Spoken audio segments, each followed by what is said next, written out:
Bienvenidos a la semana. Durante la próxima hora vamos a repasar lo que han dado de sí estos últimos días informativamente hablando. Comenzamos. El lunes comentábamos los efectos que había dejado el temporal durante el fin de semana. Además, recogíamos el apoyo de la Comisión Europea al rechazo en frontera y contábamos la odisea de un grupo de ceutíes en el vecino país de Marruecos. Por otro lado, las autoridades estudiaban los efectos del incendio en el crematorio. Otras noticias del lunes eran las Olimpiadas Matemáticas de la Almina, el programa Erasmus Plus de la Casa de la Juventud, las elecciones sindicales en McDonald's y un reportaje sobre Ceuta emitido en Japón. Un día en que contábamos la determinación del gobierno local para abaratar los precios de las navieras. El gobierno local estudia distintas fórmulas orientadas a abaratar los precios de las navieras. Entre ellas, cita el establecimiento de tarifas máximas de referencia que garanticen un servicio sometido a mayor regulación. El comunicado del gobierno insiste en la inexistencia de competencia real entre las navieras que operan en el estrecho, como lo demuestra el hecho de que los precios de las compañías sean prácticamente idénticos a pesar de la baja ocupación que registran algunos barcos.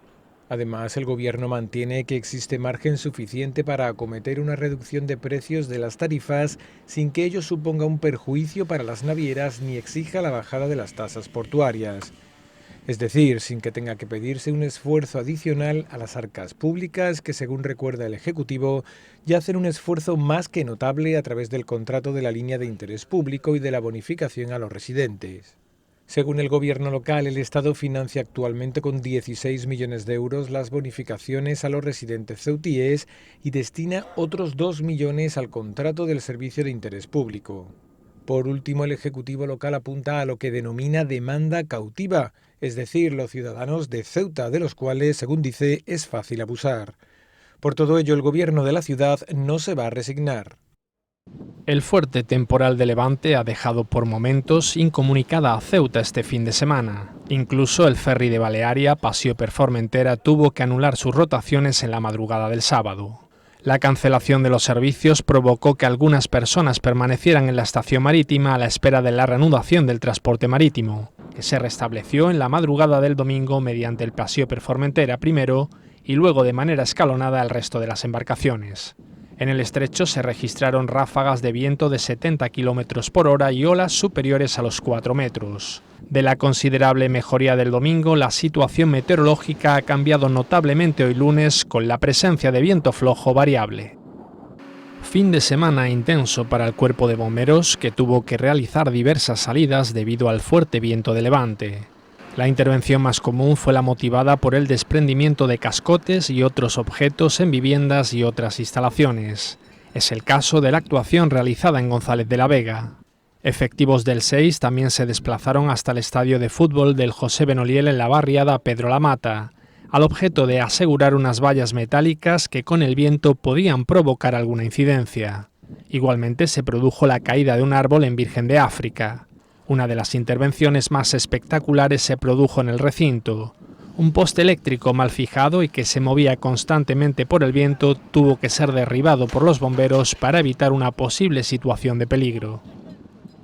La Comisión Europea considera que la política migratoria que desempeña España en Ceuta y Melilla, incluyendo el rechazo en frontera en las vallas de ambas ciudades, es compatible con su directiva de retorno, según ha manifestado el comisario de Interior europeo Dimitris Avramopoulos.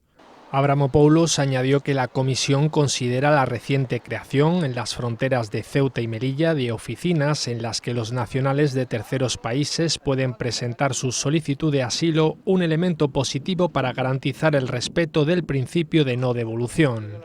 La Oficina de Protección Internacional de Ceuta, inaugurada hace casi un año, no ha registrado aún ninguna solicitud de asilo.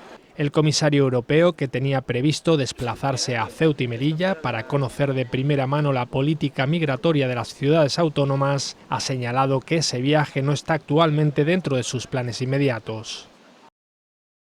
Un grupo de ceutíes ha tenido que dormir en los coches en Marruecos a una altura de 1.600 metros y a 100 kilómetros de Ceuta después de sufrir un percance durante una excursión dominical. Todo comenzaba en la mañana de este domingo cuando alrededor de 50 personas repartidas en 12 coches partían de Ceuta rumbo a la zona de Talambote. El problema que teníamos pues que había un coche, uno de los vehículos no era un 4x4, entonces ese coche dio un poco de problema a la hora de, al final, ¿no? Sobre todo en la nieve. Al principio no, porque era una pista y la pista estaba bien y iba perfectamente. Lo que pasa es que uno de los compañeros salió rápido hacia adelante con 2 o 3 detrás y se fue solo prácticamente. ¿Qué pasó? Que empezamos a subir y cada vez nos empezamos a encontrar más y más nieve, lo que no nos esperábamos. ¿Qué pasó? Que este compañero que se fue solo se vio un poco atrapado y se paró, creyendo que no aparecíamos, porque claro, había cogido mucha ventaja sobre nosotros, pues íbamos despacito con el otro coche que no podía ir más rápido. ¿Qué pasó? Que se vio un poco asustado, empezó a llamar, nada, y no contestamos. Y pensó que nos habíamos dado la vuelta por la nieve. Entonces cogió y en una subida con mucha nieve empezó a tirar fuerte y rompió algo del coche. Se quedó en mitad de la pista, con el coche no sabemos si embrague o algún palier o alguna transmisión. Rompió algo, total que el coche en mitad de la pista, de nieve hasta las puertas y claro, sin poder pasar ningún coche ni por un lado ni por el otro.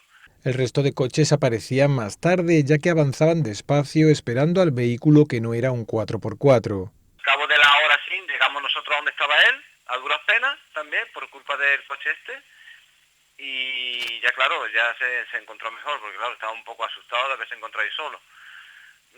Como no podíamos pasar ni quitarlo de la pista, porque eso no había manera por donde pasar por los lados, nos fuimos andando un par de kilómetros hacia arriba, hasta la cumbre, por la pista, y conseguimos enlazar por teléfono con un amigo de aquí de Ceuta que pudo contactar con un albergue, un hotelito que hay ahí al lado del Talembó, que se llama, es el Portugués, y ese hombre nos dio el teléfono de un hombre que tenía un tractor, lo llamamos, estuvimos hablando con él, y el hombre pues subió con el tractor. Empezó a sacar 2 o 3 coches que estaban, el que estaba averiado más un par de ellos que estaban un poco atascados, y los demás subimos perfectamente. ¿Qué pasa? Que salimos de allí, claro, ya se nos hizo de noche, el tractor tardó bastante en subir toda la pista y empezar a sacar esos coches, y ya pues nada, para abajo. Bajamos la pista, llegamos al Talembó y para Ceuta. Sin más problemas, el coche averiado se quedó allí en el Portugués y nos trajimos a nuestro compañero para casa. Así que lo que en principio iba a ser echar el domingo en Marruecos se convirtió en un viaje de 24 horas, ya que llegaban a Ceuta este lunes por la mañana después de que algunos durmieran en los coches, mientras que el resto ayudaba al tractor a rescatar a 3 coches, el que se quedó en Marruecos, y a otros 2 que sí pudieron realizar el viaje de vuelta. El gobierno local estudia los daños materiales acaecidos en uno de los hornos del crematorio municipal que ardió este domingo. Al parecer el incendio se produjo cuando el generador de uno de los hornos sufrió un cortocircuito y comenzó a arder. En cualquier caso, será el análisis exhaustivo el que determine si el segundo horno también ha sido afectado o puede ser utilizado. Fue uno de los trabajadores del crematorio el que dio aviso a los bomberos cuando llegó al lugar a primera hora del domingo y vio las llamas. Cerca de 2 horas duró la actuación del Cuerpo de Extinción de Incendios. En el momento del suceso, las instalaciones no estaban siendo utilizadas. Recordar que la última incineración se llevó a cabo el sábado.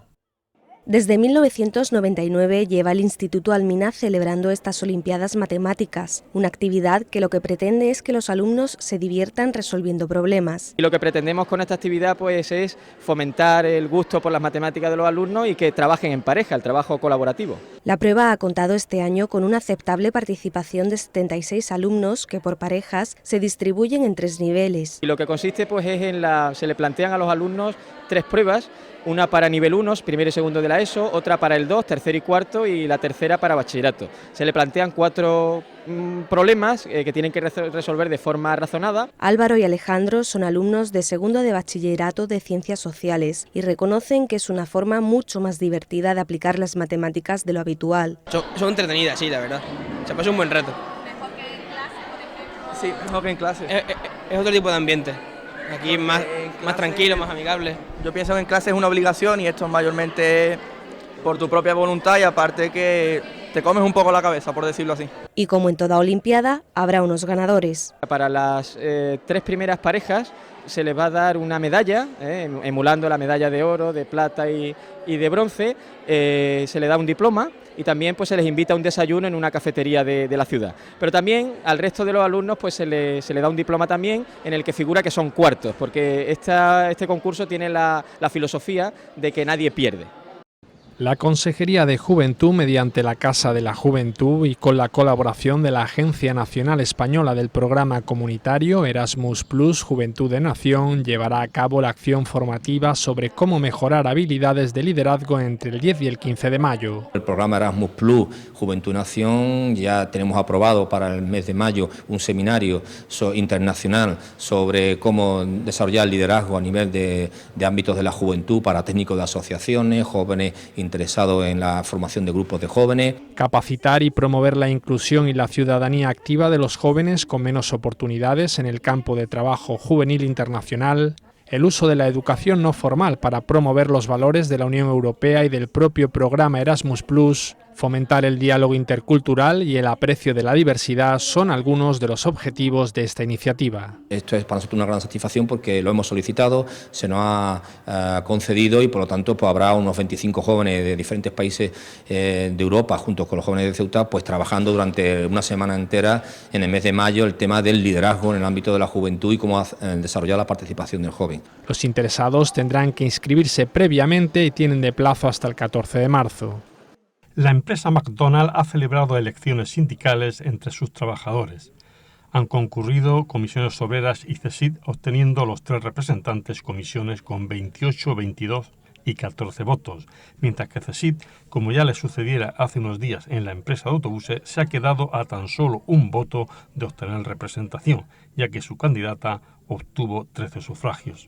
Han concurrido a la urna los 28 trabajadores en el periodo establecido de votación de 11 a 13 horas. Con anterioridad al proceso electoral se habían presentado 2 impugnaciones, una de UGT, por elegir 3 delegados cuando tenían derecho a voto 28 trabajadores, si bien en el momento de cerrar el censo, hace 2 meses, había 35 elegibles. Por su parte, CESID ha protagonizado otra impugnación a la votación porque una segunda candidatura no se le ha permitido presentarse porque había de llevar 6 meses como trabajadora y tenía 2 meses y medio en el momento de cerrar el censo. Si bien en la actualidad, en el momento de ejercer el voto, hoy 22 de febrero, ya está fija en la empresa y reúne los requisitos exigibles para ejercer este derecho de sufragio. En poco más de 2 minutos, en el reportaje se hace un breve recorrido sobre la situación geográfica de Ceuta y su extensión. Pasando por su historia, se centra en los monumentos más destacados de la ciudad, como las murallas reales o las vistas de los distintos miradores, como esta desde el mirador de Isabel II. El puerto también es un foco de atención importante en el reportaje japonés.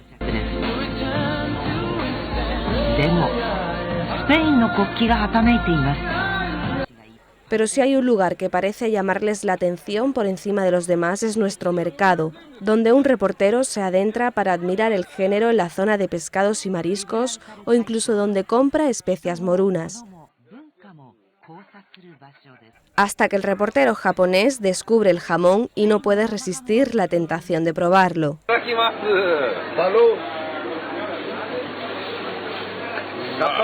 Si quieren ver el vídeo completo pueden hacerlo en la página de Facebook Ceuta Desconocida.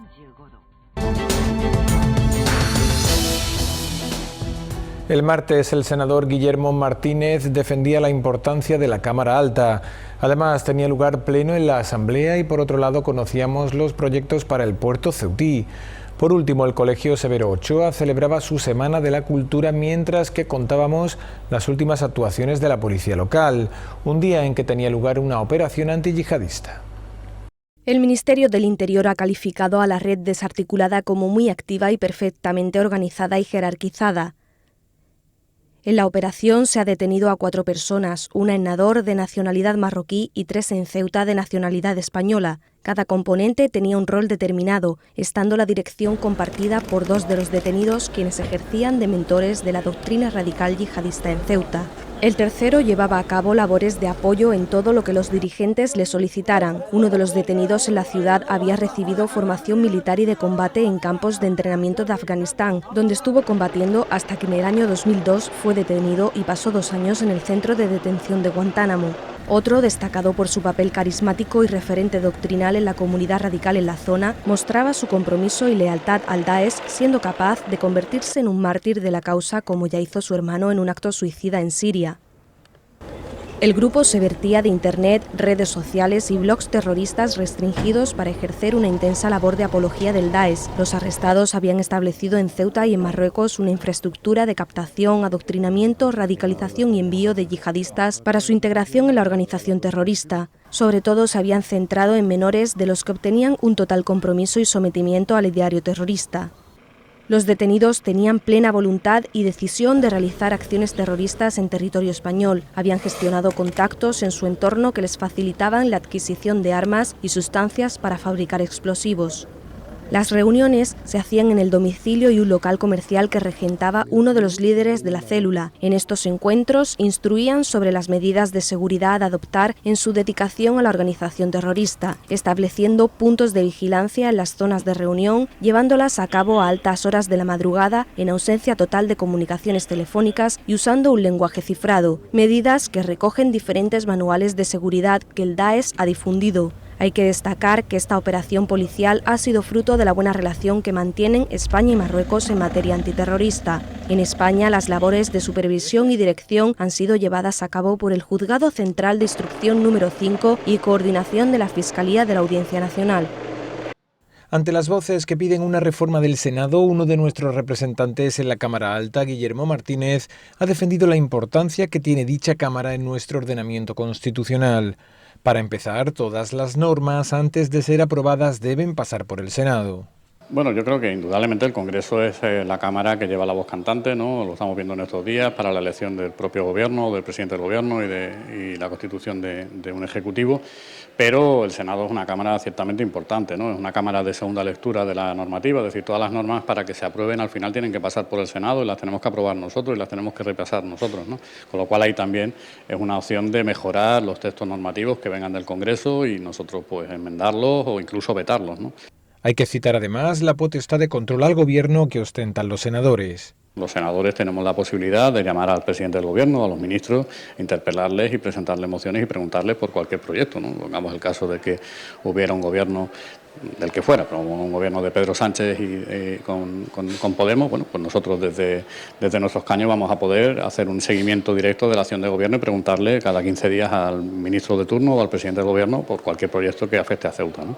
Y por último, y ante la posibilidad de reforma constitucional a la que se apunta en esta legislatura, Guillermo Martínez recuerda el importante papel del Senado en este ámbito. La reforma constitucional requiere de la mayoría absoluta de las dos cámaras, con lo cual sí o sí, cualquier tipo de reforma constitucional que se plantea, por mínima que sea, tendrá que contar con el beneplácito y con la negociación con el Senado y allí tenemos la mayoría absoluta.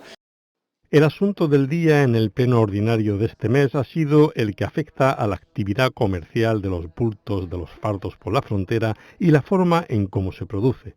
Susana Román señaló que había que tomar en consideración determinados datos, 25.000 personas al día que transitan y 12.000 vehículos diarios, además de conocerse que las balas de ropa o fardos que llegan a Ceuta lo hacen a través de un intermediario y también se han detectado 690 declaraciones fraudulentas. Lo que tratamos es de resarcir un gasto en la que lógicamente la ciudad incurre porque ese tipo de comercio, no es que lo digamos nosotros, sino que a la vista está, provoca una serie de gastos a todos los ciudadanos, cuáles son, lógicamente, unos servicios de limpieza que de manera exprofeso tienen que estar allí, porque se produce una ingente cantidad de basura, creemos además que de manera directa provocada por estos fardos, porque además tenemos que tener una regulación de tráfico porque se producen unas colas y unas aglomeraciones tanto de personas como de vehículos muy importantes y se producen también lógicamente una serie de cuestiones que al haber esas aglomeraciones de personas, lógicamente todos los servicios se ven afectados y cuando digo todos los servicios me estoy refiriendo a todos los servicios generales. Arostegui planteó dejar sobre la mesa lo que calificó como una barbaridad. ya que se perdía el rigor cuando se trata de asuntos fiscales que afectan a empresas y personas.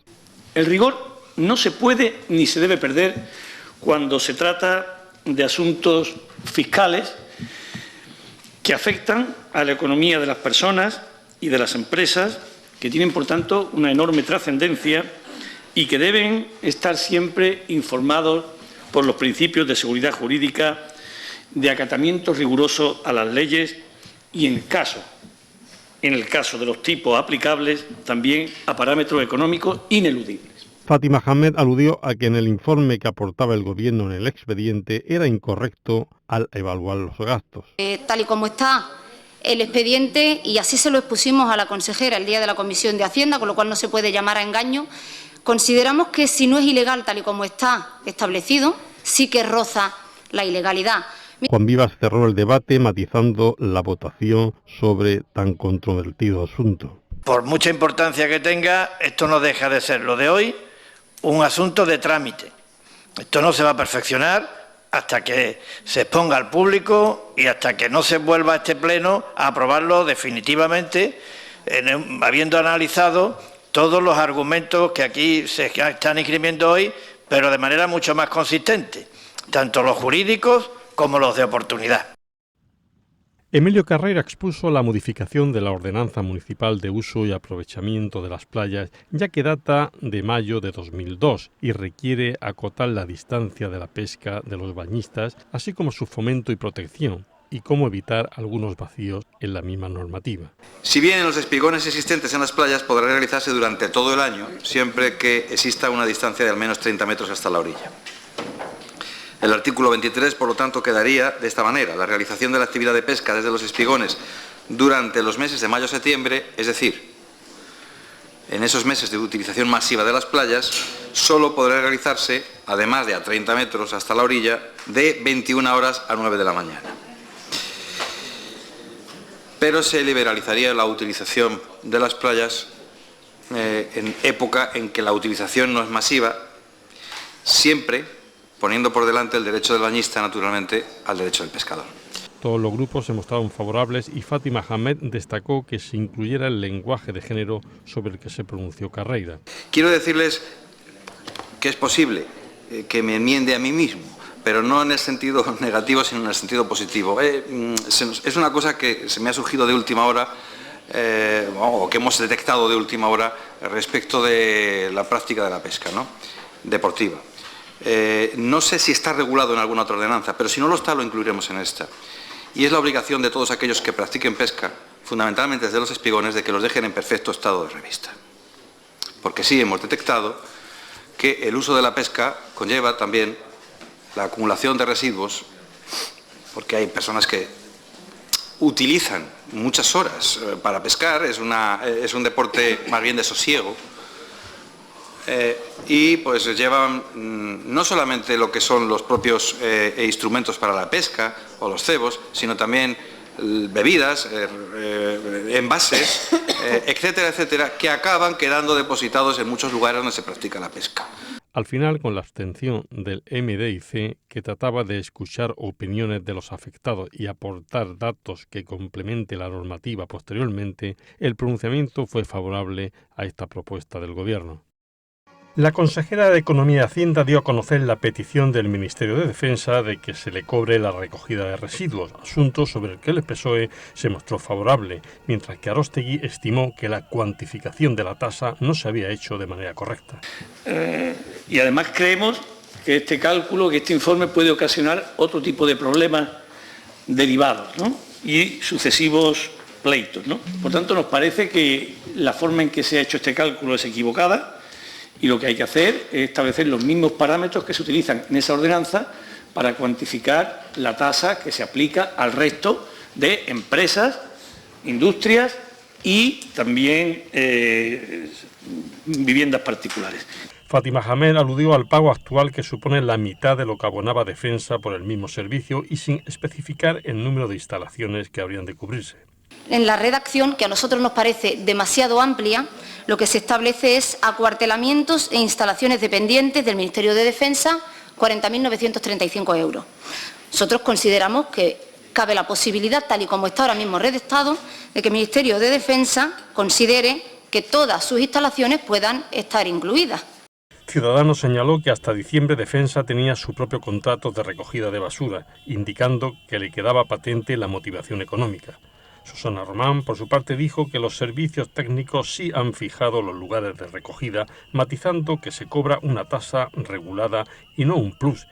Hablamos de cobrar una tasa por un contrato que ya tenemos incluido y que además tenemos, lógicamente, valorado, y de lo que se trata es de pasar por ciertos acuartelamientos o ciertas instalaciones del Ministerio de Defensa y recoger la basura. Es decir, no hay que poner nada en marcha, no tenemos que poner un plus sobre lo que ya tenemos en trace. Nosotros lo que hacemos es cobrarles una tasa al Ministerio de Defensa, además a petición de ellos mismos, por hacer algo que ya tenemos nosotros, lógicamente, contemplado en un contrato general.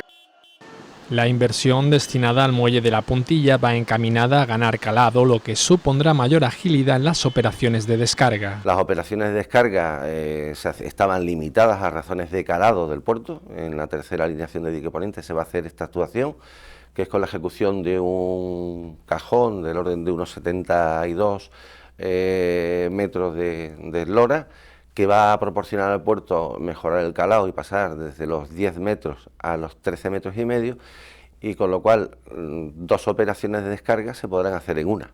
O sea, buques que tenían pues 220, 230 metros de eslora y que tenían que hacer a lo mejor una descarga de 15.000 toneladas, pasarán a poder hacerla pues 30.000 de una sola vez. También se traducirá en una mejora en el atraque adosado a la tercera alineación del dique de Poniente. Además, se conectará el dique de Poniente y de Levante para aumentar la oferta del suministro de combustible. Y esa obra que acomete el puerto va a estar al mismo tiempo enlazada, y nunca mejor dicho, con una actuación que va a hacer Dúcar desde el dique de Levante al dique de Poniente, para poder suministrar desde ambas factorías a las operaciones que se hagan en el dique de Poniente. ¿Y esto por qué? Tienen, vamos a decirlo así, tienen más clientes que alineación de muelle, y parece oportuno de que pongan más tomas en el dique de Poniente. Una inversión que permitirá al puerto de Ceuta ser más competitivo y sumar nuevos clientes que actualmente no podía atender. Y una obra que potenciará una parte fundamental de la actividad portuaria, las operaciones de bunkering, de suministro de combustible. Las obras del Muelle de España siguen a buen ritmo. Una obra que posibilitará una mejor integración entre el puerto y la ciudad y cuya finalización está prevista para el mes de mayo. La posibilidad también, como veis, de una integración puerto-ciudad, en la que también los ciudadanos de Ceuta van a poder pues pasear por este muelle, que para ellos ha sido algo importante y vinculante en la historia de Ceuta y la historia de su puerto. Así como la llegada de embarcaciones de mayor calado, como es el caso de los megayates. El ganar superficie para poder atender más capacidad de pasaje que van a traer los cruceros, más capacidad para autocares.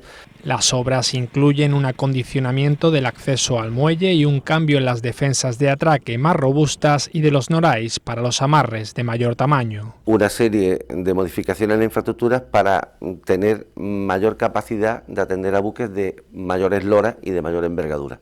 Además de otros cambios en la zona y obras como el acondicionamiento del acerado de la avenida Cañonero Dato en su zona comercial. Unas zonas de ajardinamiento integral del puerto, unas zonas de paseo, una mayor integración puerto-ciudad, y la queremos vincular también esta obra a otra actuación que acometeremos pronto, que es también a todo el nuevo acerado de la bajada de la rampa del Muelle España y de toda la avenida del Dato.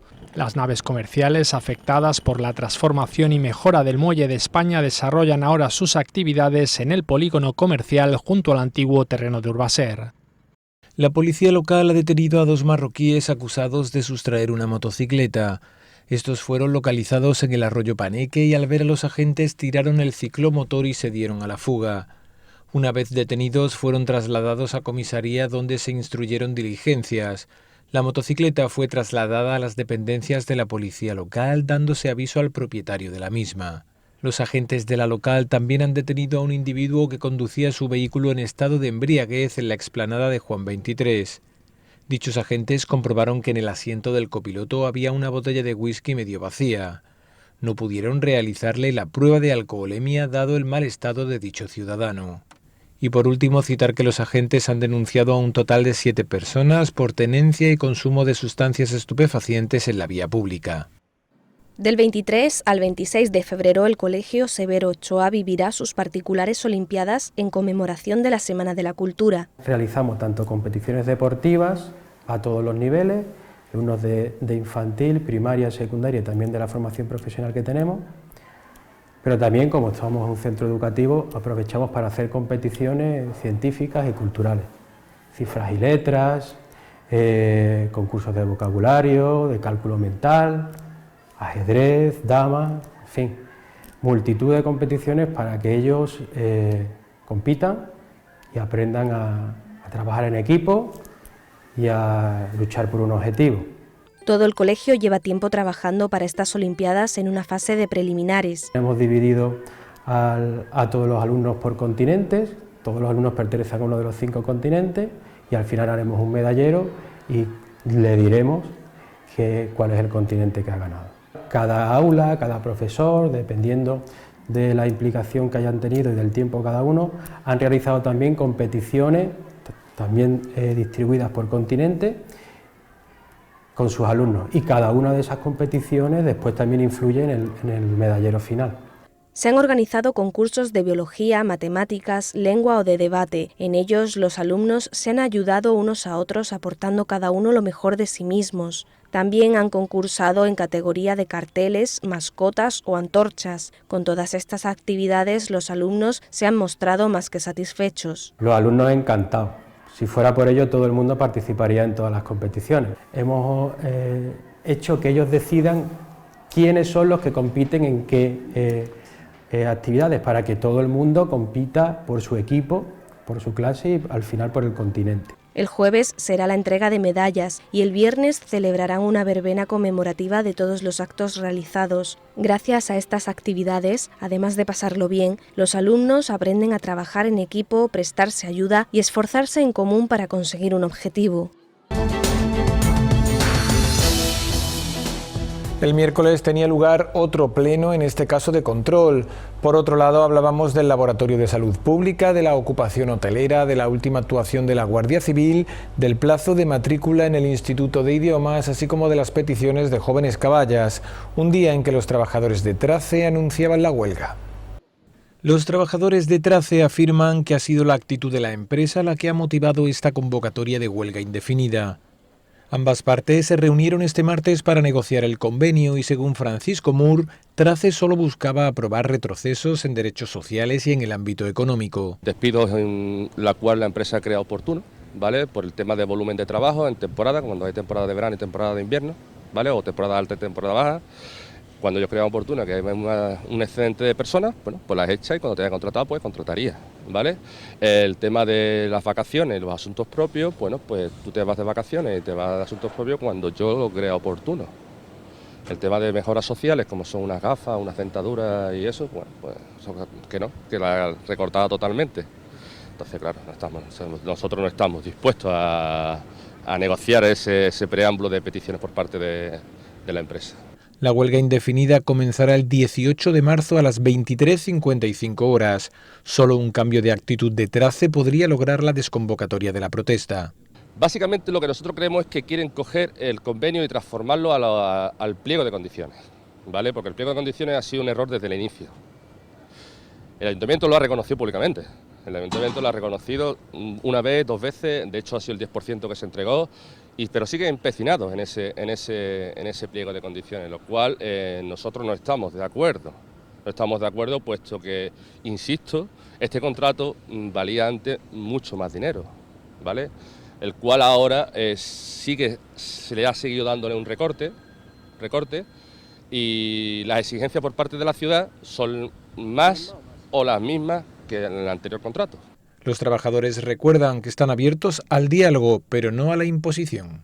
Nosotros hemos decidido tomar esta decisión puesto que la empresa es la que se ha puesto en plan reacia, no quiere ya dialogar, quiere imponer, quiere o es lo que hay o es lo que hay. Entonces así no vamos a ningún lado. Manuel Hernández, portavoz socialista, ha solicitado aclaración acerca de las distintas alternativas que han resultado infructuosas, como el cheque turista, la prueba piloto de 10 días para esta Semana Santa sobre el bono turista con precio reducido para mejorar la competitividad de nuestro comercio con bonificación de las navieras, la ciudad autónoma y los empresarios. Que el Gobierno de la ciudad nos aclare esta situación no solamente a nosotros como grupo político, sino a toda la Asamblea y a toda la ciudadanía en general, que está bastante confundida pues con todos estos anuncios y vaivenes del Gobierno de la ciudad. Fernando Ramos ha respondido que el tema del precio del billete del barco preocupa a la ciudad autónoma desde el primer acta de la Confederación de Empresarios, concluyendo en un convencimiento. Es caro y se está trabajando en este asunto. Hay muchos impedimentos legales. En definitiva, de lo que se trata es que el precio del barco, aunque sea en las temporadas de más afluencia, como puede ser verano, Semana Santa, Navidades, que se haga también con congresos, que se haga también con eventos deportivos, tengamos un precio asequible. El portavoz socialista criticó que este es un problema del PP que no ha sabido solucionar, instando a que se reúnan todos los grupos políticos, ya que se trata de un debate técnico-político. No voy a hacer alusión a hechos anecdóticos que han ocurrido en redes sociales durante estos días anteriores, no voy a hacer alusión a determinadas reuniones mantenidas por el presidente de la ciudad a nivel de Madrid. Intervino el presidente de la Asamblea, Juan Vivas, considerando el tema prioritario y que afecta al desarrollo económico de Ceuta, reconociendo que es un asunto de todos, de gran complejidad y que no se utilice como arma arrojadiza al ser competencia de la Administración General del Estado. Lo que también me gustaría es que entre todos asumiéramos unas conclusiones. Es decir, para que no nos pase aquello que decía alguien, de que lo peor que nos pasa es que no sabemos lo que nos pasa. Juan Luis Arostegui manifestó que se ha malinterpretado la actitud de su formación política de silenciar determinados comportamientos para no reventar los planes de empleo. Los planes de empleo tienen su propia maquinaria que se pone en funcionamiento y ninguna de estas cuestiones que se plantean encuentra un momento de debate, de aprobación y de puesta en marcha. Claro, cuando ya están las personas llamadas y los programas en funcionamiento, ya es tarde y entonces, claro, los partidos políticos nos vemos entre la espada y la pared. Denunciamos ante los tribunales todas esas cosas mal hechas y reventamos los planes de empleo. No parece razonable. Amenazó con llevar a los tribunales las presuntas irregularidades de los planes de empleo.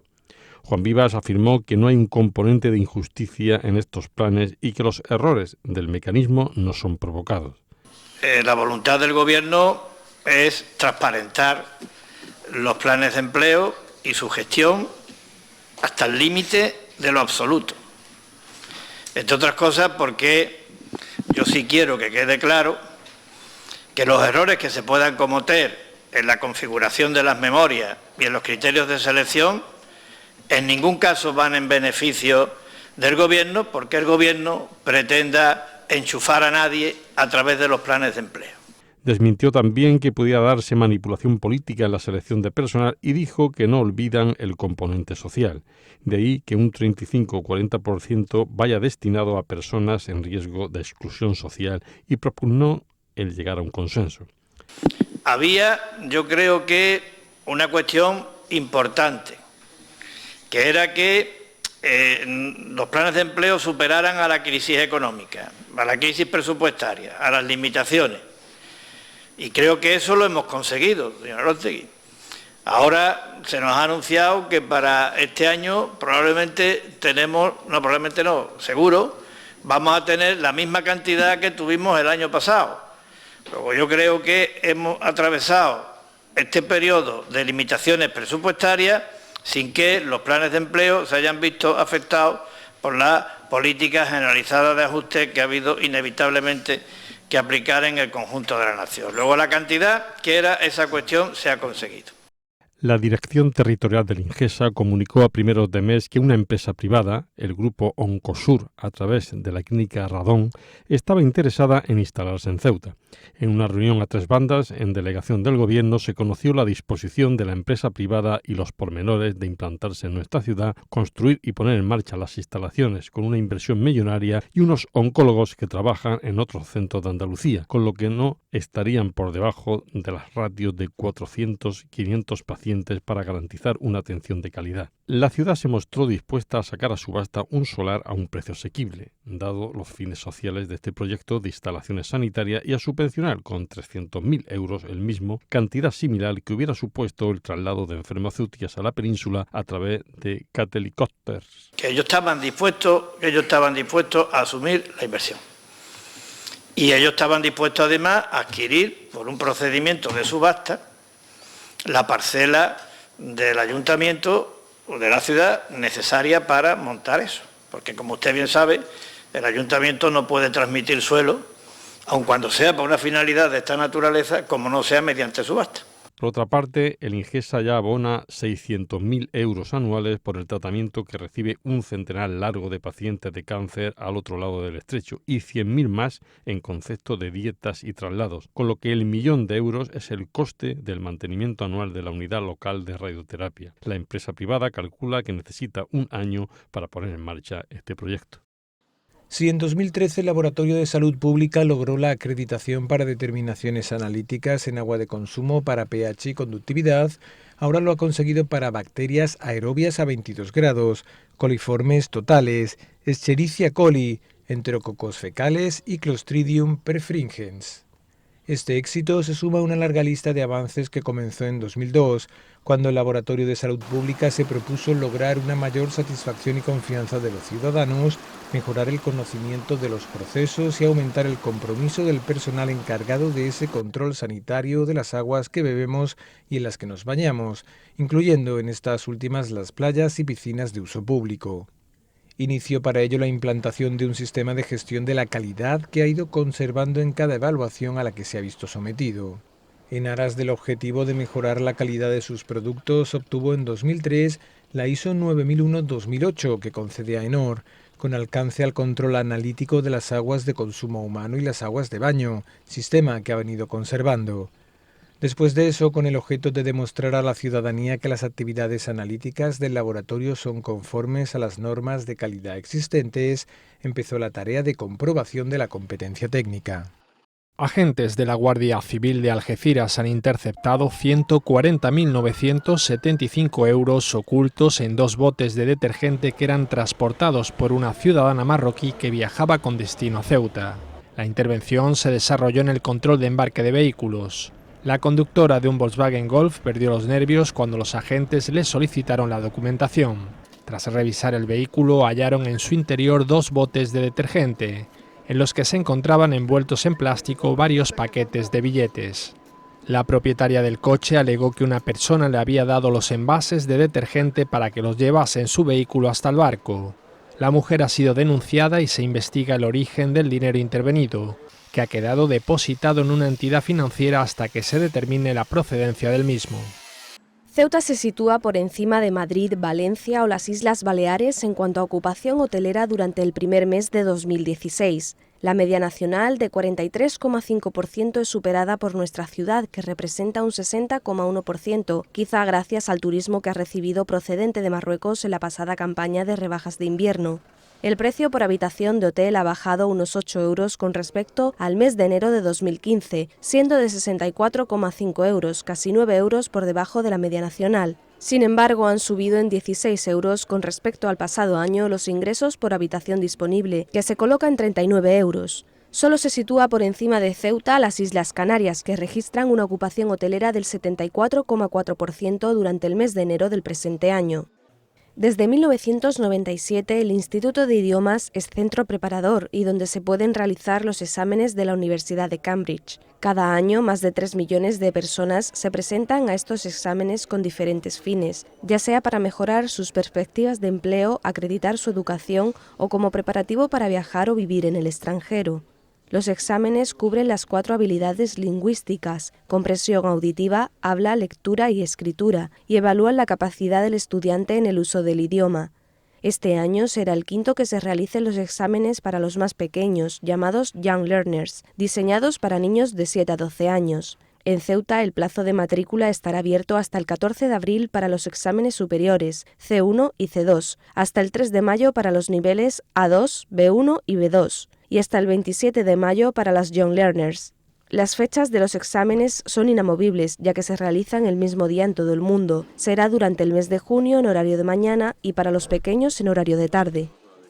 Jóvenes Caballas ha dado a conocer algunas de las propuestas en materia de juventud y deporte que tratarán próximamente con el consejero del área, Fernando Ramos. LAN Party 2016, accesibilidad en los polideportivos. También contaremos con la presencia de Nadir Mohamed, representante del Club Balonmano Ramón y Cajal en el Foro de Participación Juvenil, para que presente las inquietudes del club y posibles soluciones que puede tratarse desde la Consejería de Deportes.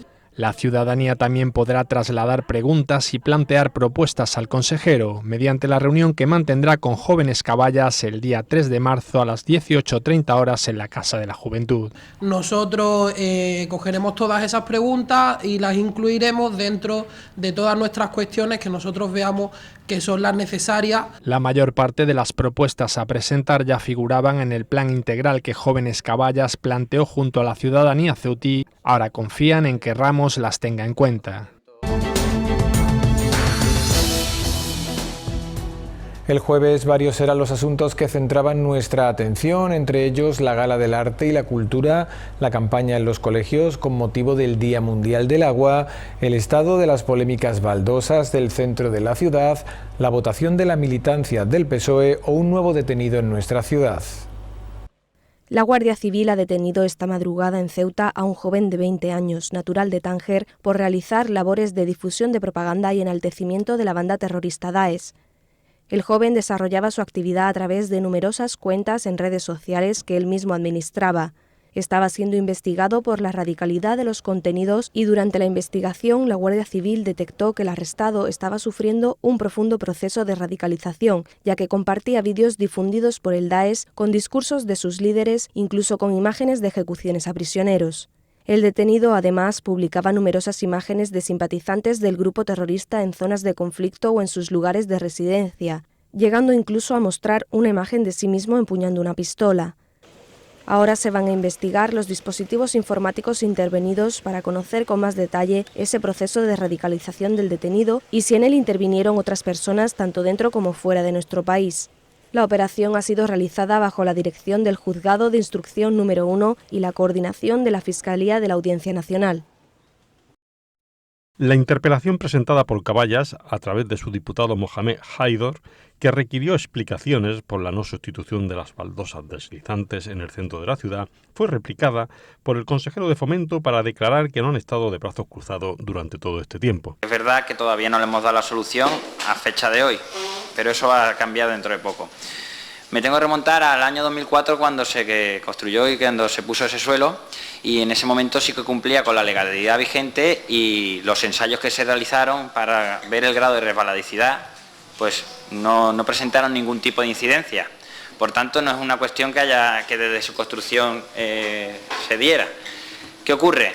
Que es verdad que sufre un desgaste bastante acentuado, pues debido a que como es la calle más concurrida, pues pasa mucha gente, se utilizan productos de limpieza y de mantenimiento abrasivos, y es una de las calles pues más cuidadas pues por eso, por la concurrencia que tiene, los vehículos que pasan y demás.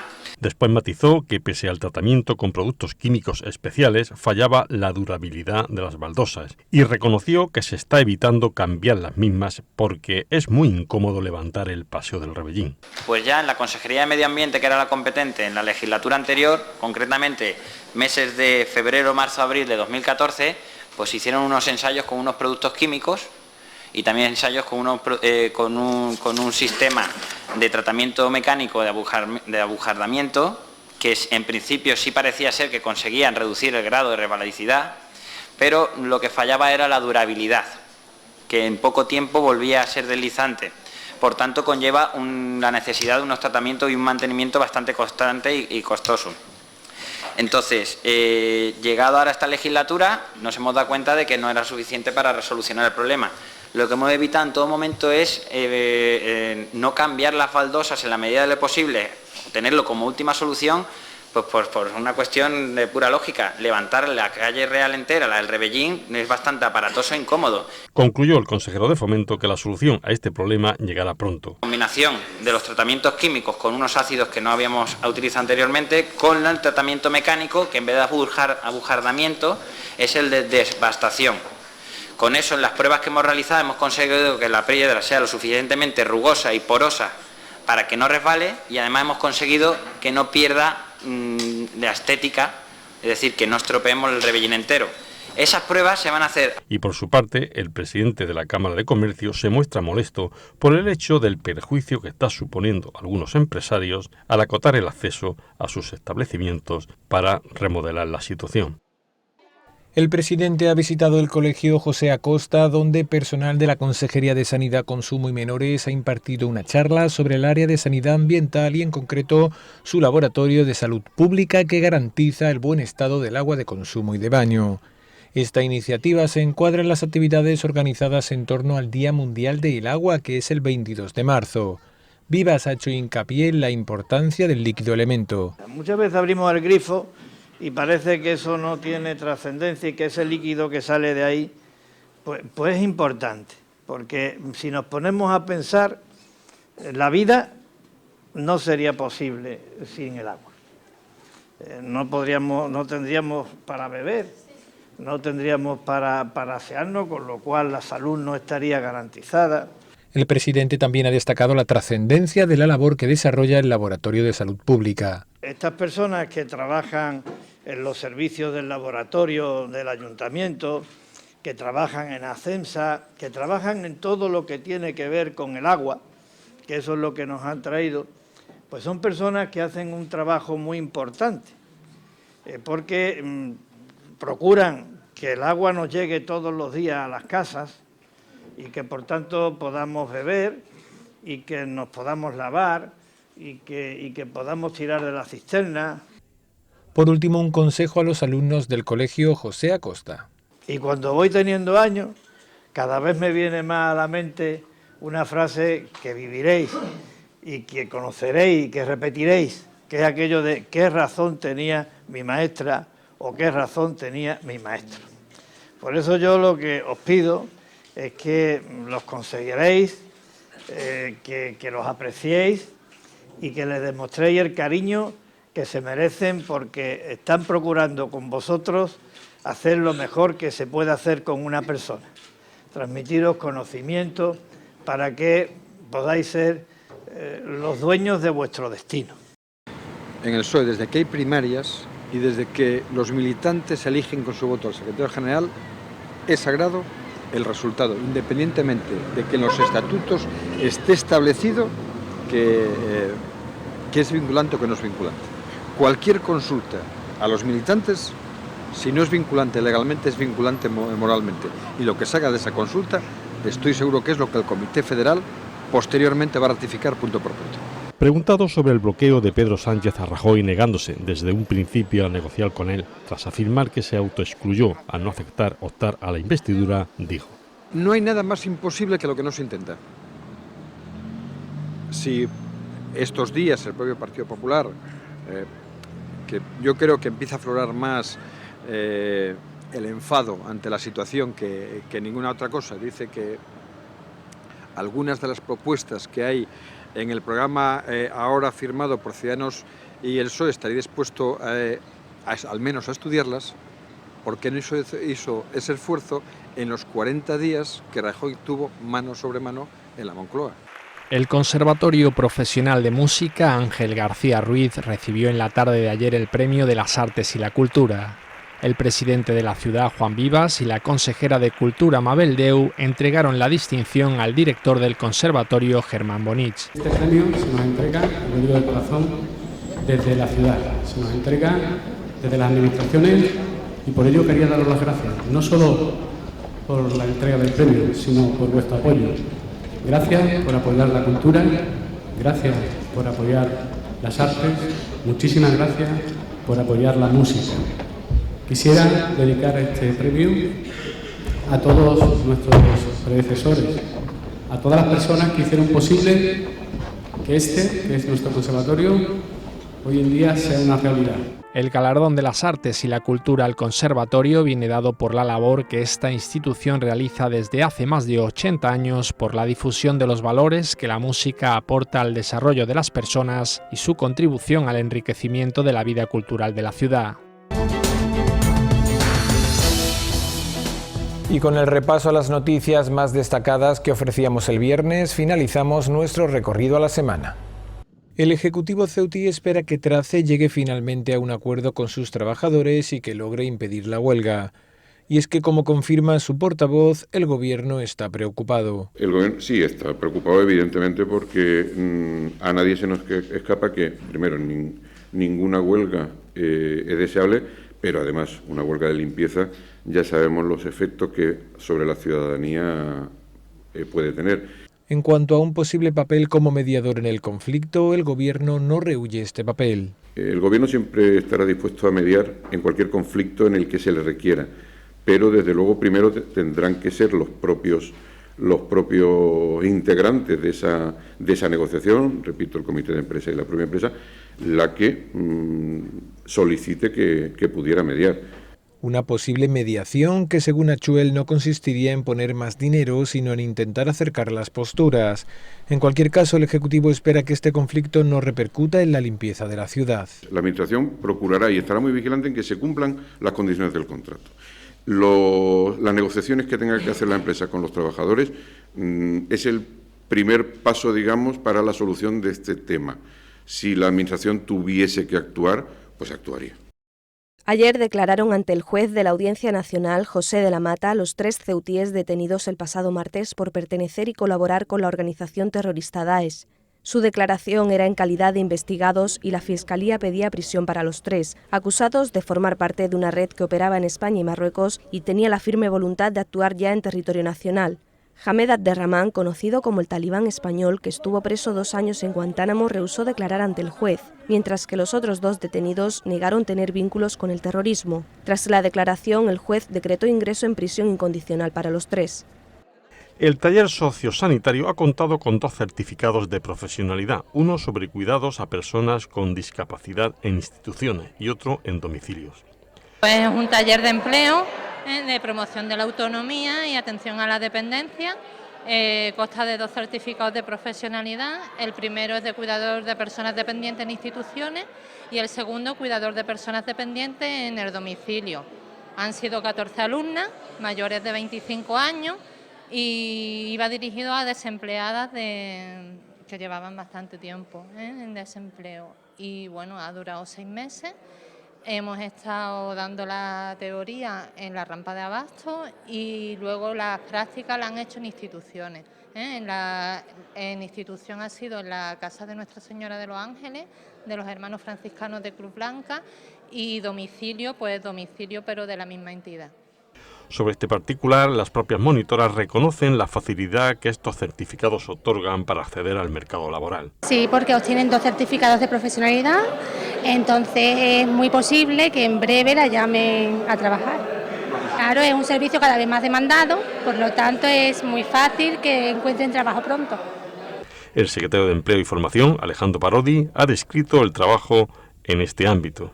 Los talleres de empleo son programas mixtos de empleo, de formación y empleo, en que los trabajadores, los alumnos trabajadores están contratados, tienen un contrato de formación y mientras van aprendiendo una profesión y haciendo el trabajo correspondiente a esa profesión. Los 2 talleres que hemos hecho han sido el Tesoro del CEITI, cuyos contenidos han sido los necesarios para obtener el certificado de profesionalidad de confección, de publicación de páginas web. El otro taller ha sido promoción de la autonomía y atención a la dependencia. Y ya nos vamos. Volvemos dentro de 7 días con un nuevo repaso a la semana. Que sean felices. Adiós.